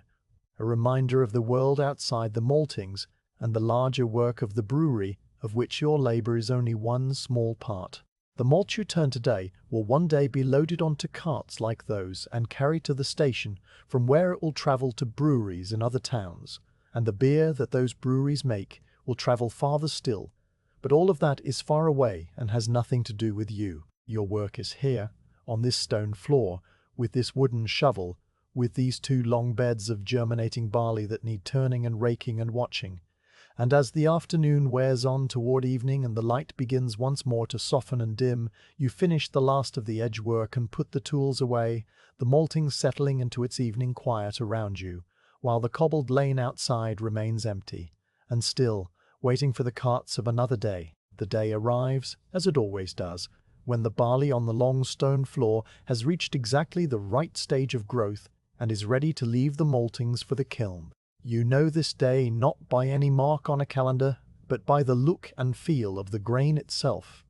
by the length of the acrospire and the texture of the kernel, and the particular sweetish smell that the barley gives off when it has reached the peak of germination and is ready to be dried. This morning, when you walked the perimeter of the first bed and crouched to take a handful of the grain, you saw that the acrospire had grown to 3/4 the length of the kernel, the pale shoot pressing against the husk from within, and when you pressed the grain between your thumb and forefinger, it yielded with a soft, mealy give, the starch inside having been converted by the enzymes of growth into the brewer will later extract. The barley was ready, and the work of the day would not be turning, but carrying. You stand for a moment at the edge of the bed, the handful of barley still cupped in your palm, and you look along the length of the maltings at the 2 long rectangles of grain that have been your daily companions for the past several days. The first bed, the one you turned in the grey of that first morning and have turned again each day since, lies in its neat, settled ridges, the grains pale gold and heavy with moisture, the rootlets a fine white mesh that binds the bed together. The second bed, a day younger and still a fraction plumper, lies in its own parallel ridges. It shoots a little shorter, but catching up fast. Both beds are at the same stage now, the germination complete and perfect, and the next step in their long, slow journey from field to barrel awaits them in the kiln house beyond the archway. You let the barley in your hand trickle back onto the bed, brushing the last grains from your palm, and you go to fetch the Hessian baskets. The baskets are stored in a stack near the door, half a dozen of them, each one made of coarse woven jute with rope handles threaded through brass eyelets. They are large enough to hold a good weight of barley, but not so large that a single man cannot carry them, and they have been used so many times that the Hessian has softened and frayed slightly at the rims, the fibers bleached pale by years of contact with moist grain. You take the top basket from the stack, the Hessian rough and dry under your hands, and you carry it to the nearest corner of the first bed, setting it down on the stone with the open mouth gaping wide. The other worker who helps on loading days, a quiet, solid man whose name you have known for years but rarely speak, arrives through the doorway from the yard, and he takes a second basket and positions himself at the far end of the same bed. No words are exchanged beyond a brief nod, for the work is simple and understood, and the two of you have done it together many times before. The loading of the baskets is a different kind of work from the turning, less rhythmic and more deliberate, a series of separate, repeated actions rather than a single continuous flow. You crouch at the edge of the bed, the basket beside you, and you scoop the barley up with both hands, feeling the cool, moist weight of the grains and the tickle of the rootlets against your skin, and you lift the double handful and drop it into the basket, where it lands with a soft, rustling thud. The sound is muffled and dense, the wet grain packing down into the basket under its own weight, and you scoop again and again, your hands moving in a steady, patient rhythm until the basket is full and the barley rises in a shallow mound above the rim. You take the rope handles, one in each hand, and you lift, the weight settling against your arms and shoulders, and you turn and carry the basket toward the archway that leads to the kiln. The walk to the kiln is not long, perhaps 20 paces, but it is a walk you will make many times today, and you settle into its short, repeated course with the same calm acceptance you bring to all the work. The archway is narrow, and you turn slightly sideways to pass through, the basket brushing gently against the stone, and then you are in the kiln house, the air warm and dry and full of the smell of coke and toasted grain. The kilnman is there, as he always is, and he has opened the loading hatch in the wall above the drying floor, a square opening lined with iron that gives access to the perforated plates where the malt will be spread. A wooden ladder,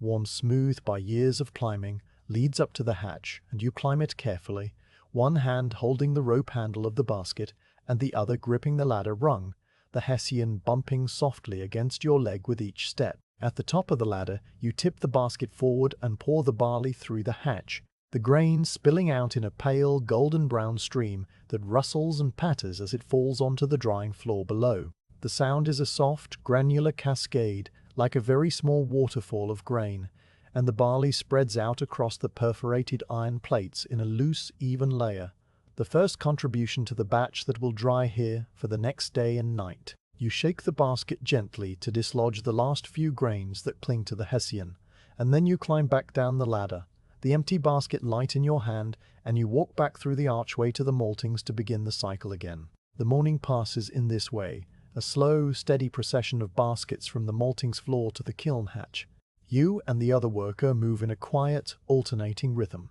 one filling while the other carries, the baskets crossing in the archway with a brief nod each time, the Hessian brushing past Hessian with a soft, rustling sound. The beds grow smaller with each trip, the ridges of barley shrinking and retreating from the edges, the stone floor reappearing in widening margins of clean grey. The air in the maltings, which for days has been heavy with the moisture and warmth of the germinating grain, begins to lighten and cool, the sweet, bready smell fading gradually as the barley departs and the clean, stone-scented air of the empty room returns. You work without hurry, for the barley does not need to be rushed to the kiln, and the steady pace of the carrying allows your mind to rest in the same quiet, attentive emptiness that the turning did. The weight of the full basket in your hands, the feel of the ladder rungs under your boots, the warm, dry blast of the kiln air on your face at the top of the hatch.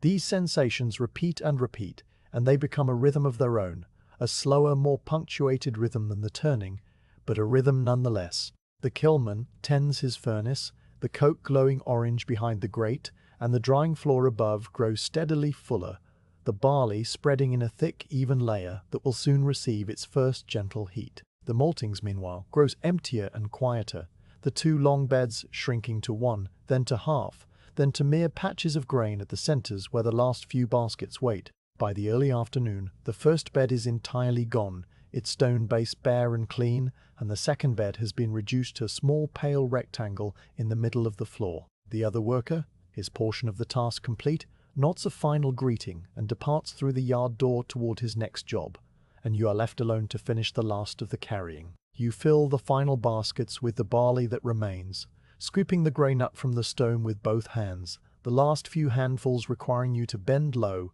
and scrape gently with your fingers to gather every kernel, every stray husk. These last baskets you carry through the archway one by one, climbing the ladder with the same careful, unhurried steps, and you pour the barley through the hatch, watching it fall onto the drying floor in a thin, final stream. The kilnman closes the loading hatch, the iron door swinging shut with a soft, solid clang, and he adjusts the draft on the furnace so that the drying will begin slowly, the temperature rising by gentle degrees over the course of the night. You carry the empty baskets back to the maltings and stack them in their corner by the door, the hessian soft and dusty against your hands. The maltings floor, which for the past week has been covered with the long, pale carpets of germinating barley, is now empty, a vast rectangle of grey stone that stretches from wall to wall without interruption. The bare floor has a different look and feel from the covered floor, the stones seeming larger and more imposing, the high roof echoing slightly to the sound of your boots,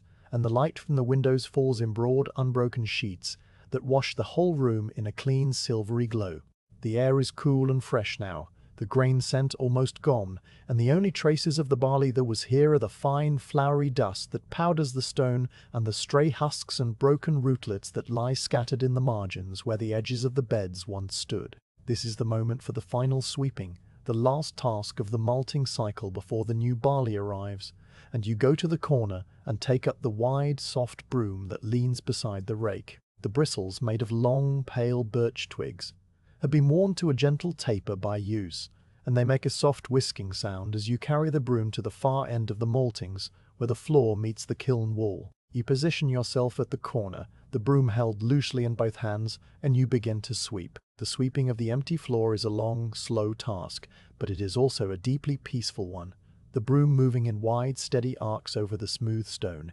gathering the fine dust and the scattered husks into a thin, pale ridge that advances before you. The sound is a continuous, soft shush, not unlike the sound of the turning, but lighter and drier, and it echoes gently in the high, empty room, a quiet, cleansing music that seems to wash the air as well as the stone. You walk slowly backward, pulling the broom toward you in long, even strokes, and the ridge of sweepings grows and thickens, a low grey-brown line that runs across the floor from one wall to the other, collecting the dust and the fragments as it goes. The stone beneath the broom emerges clean and smooth, its natural grey colour restored,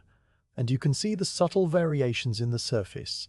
the faint hollows worn by decades of boots, and the darker patches where the barley beds have lain and left their moisture over countless cycles of steeping and turning and drying. The floor is not perfectly even, for no stone floor ever is, but it is clean and whole and ready for the next batch of steeped barley that will arrive before the evening. You sweep the full length of the maltings, from the kiln wall to the door wall, and the ridge of sweepings grows into a substantial pile by the time you reach the far end, a long, low mound of barley dust and chaff, and the fine, white fragments of rootlet that glisten faintly in the light from the windows. At the door end, you set the broom aside and take the dustpan and the bucket, and you crouch down to gather the sweepings, scooping them up with the flat tin pan and tipping them into the wooden bucket in small, dusty loads. The dust rises in a fine, pale cloud, smelling of dry grain and clean stone,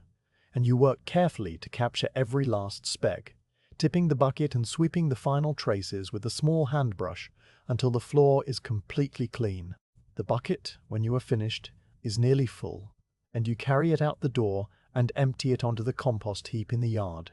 the dust settling over the older compost in a thin, pale layer that will break down slowly in the rain and the sun. The yard is quiet, the afternoon light soft and grey, and a single gull passes overhead, its wings white against the pale sky, and then you turn and go back inside, closing the maltings door behind you. The floor now lies clean and bare, a single unbroken expanse of grey stone that stretches from wall to wall, and the maltings seems larger in its emptiness, the high roof soaring into the dim upper reaches where the pigeons coo softly under the eaves. The light from the tall windows falls across the stone in broad, slanting rectangles, and the air is cool and fresh, carrying only the faintest trace of the barley that was here and the clean, mineral scent of the well water that will soon steep the next batch of grain. You take the broom and the dustpan back to their corner, and you set them neatly beside the rake and the shovel. All the tools are lined and waiting, their handles smooth and their blades clean.